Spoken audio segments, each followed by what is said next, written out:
അപ്പോൾ നമ്മുടെ N T P സിയുടെ നോട്ടിഫിക്കേഷൻ മുൻപ് വന്ന കാര്യം നമ്മൾ അപ്ഡേറ്റ് ചെയ്തിട്ടുണ്ടായിരുന്നു. N T P C graduate ലെവലിൻ്റെയാണ്. അതിൻ്റെ ലിസ്റ്റ് ഇപ്പോൾ റിലീസ് ചെയ്തിട്ടുണ്ട്. നിങ്ങൾക്ക് ഇവിടെ കാണാൻ സാധിക്കുന്നതാണ്. തിരുവനന്തപുരത്തിൻ്റെ ലിസ്റ്റാണ് ഇപ്പോൾ നിലവിൽ റിലീസ് ചെയ്തിട്ടുള്ളത്. ഇവിടെയായിട്ട് നിങ്ങൾക്ക് കാണാൻ സാധിക്കും.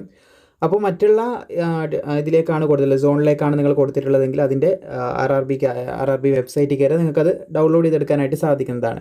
തിരുവനന്തപുരത്തിൻ്റെ ഡീറ്റെയിൽസാണ് നമ്മളിതിൽ പ്രധാനമായിട്ട് നോക്കാൻ പോകുന്നത്. കേരളത്തിൻ്റെയാണ് നോക്കാനായിട്ട് പോകുന്നത്. സോ ഇവിടെ നിങ്ങൾക്ക് കാണാൻ സാധിക്കും കട്ട് ഓഫ് 100 വന്നിട്ടുള്ളത്. അതുപോലെ shortlisted for N T P C graduate second ലെവലാണ്. അതായത് സെക്കൻഡ് ലെവൽ എക്സാമിനേഷന് വേണ്ടി ഷോർട്ട് ലിസ്റ്റ് ചെയ്ത ഉദ്യോഗാർത്ഥികളുടെ ഡീറ്റെയിൽസ് ആണ്, കട്ട് ഓഫ് ആണ് ഇവിടെ കൊടുത്തിട്ടുള്ളത്. അപ്പോൾ ജനറലിന് നോക്കുകയാണെങ്കിൽ ഏകദേശം 70 മാർക്കൊക്കെ വന്നവർ ലിസ്റ്റിലുണ്ടാവും. 73 അതുപോലെ 71 വിവിധ കാറ്റഗറി നമ്പറിലേക്ക് വിവിധ ഇതിലേക്ക് കട്ട് ഓഫ് വന്നതായിട്ട് നിങ്ങൾക്ക് കാണാൻ സാധിക്കും. എസ് സിക്ക് നിങ്ങൾക്ക് കാണാൻ സാധിക്കും 59, 55 ആ ഒരു മാർക്ക് അല്ലെങ്കിൽ അതിൻ്റെ മുകളിലൊക്കെ വാങ്ങിയവർ ലിസ്റ്റിലുണ്ടാവും. എസ് ടീൻ്റെ നിങ്ങൾക്ക് കാണാൻ സാധിക്കും 51 മുതലുള്ളൊക്കെ ഉള്ളവർക്ക് ലിസ്റ്റിൽ ഇടം നേടാൻ സാധിച്ചിട്ടുണ്ട്.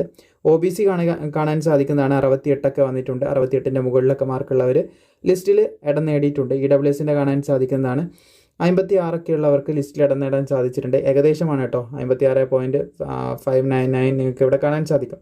അതുപോലെ ഇ എസ് എമ്മിൻ്റെ ഇവിടെ കൊടുത്തതായിട്ട് നിങ്ങൾക്ക് കാണാൻ സാധിക്കും 40 അതിൻ്റെ മുകളിലൊക്കെയാണ് പറയുന്നത്. ഇനി നമുക്ക് ഇതിൻ്റെ ലിസ്റ്റ് ചെക്ക് ചെയ്യാം. സോ ഇതാണ് നിലവിൽ റിലീസ് ആയിട്ടുള്ള ലിസ്റ്റ് എന്ന് പറയുന്നത്. ഒരുപാട് ഉദ്യോഗാർത്ഥികൾ ഉൾപ്പെട്ടിട്ടുണ്ട്. നിങ്ങൾക്ക് കാണാൻ സാധിക്കും. ഈ ലിസ്റ്റ് ചെക്ക് ചെയ്യാനുള്ള ലിങ്ക് താഴെ ഡിസ്ക്രിപ്ഷനിൽ കൊടുത്തിട്ടുണ്ട്. അതിൽ ക്ലിക്ക് ചെയ്താൽ നിങ്ങൾക്കിത് മൊത്തത്തിൽ നോക്കി മനസ്സിലാക്കാനായിട്ട് സാധിക്കുന്നതാണ്. Total number of candidate shortlisted 2612 ഉദ്യോഗാർത്ഥികളാണ് ഷോർട്ട് ലിസ്റ്റ് ചെയ്തിട്ടുള്ളത് എന്ന് ശ്രദ്ധിച്ചിരിക്കുക. അപ്പോൾ മാക്സിമം സുഹൃത്തുക്കളിലേക്ക് ഇത് ഷെയർ ചെയ്യുക. വീഡിയോ ഇഷ്ടപ്പെട്ടാൽ ലൈക്ക് ചെയ്യാൻ നിങ്ങൾ മറക്കേണ്ട.